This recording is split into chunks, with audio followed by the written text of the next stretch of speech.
scriviamo i lavori che dobbiamo fare e c'è scritto qua in che laboratorio siamo. Questo materiale viene messo dentro le impostine, poi dopodiché lo mettiamo dentro le scatole per le eclisse che fanno le porte scorrevoli. Quando che loro mettono i piolini e quando io li chiudo. L'impegno dei ragazzi, ognuno con il proprio compito specifico, con il sogno realizzabile di trovare un lavoro e di sviluppare la socialità.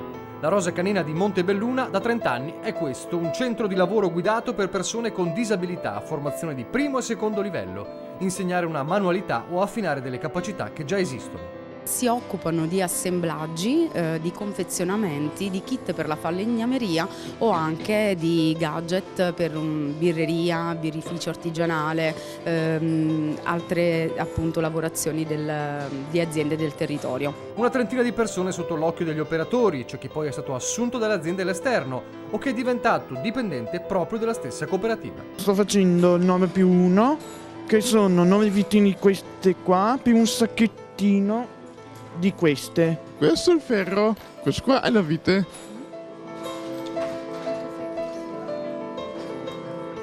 La sto avvitando.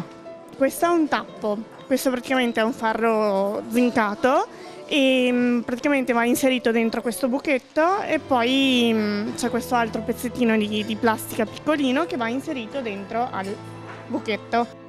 30 anni di attività che verranno festeggiati venerdì 13 dicembre in biblioteca a Montebelluna con il racconto della storia della cooperativa e una mostra fotografica, nel nome di tutti quei ragazzi che il loro sogno l'hanno realizzato.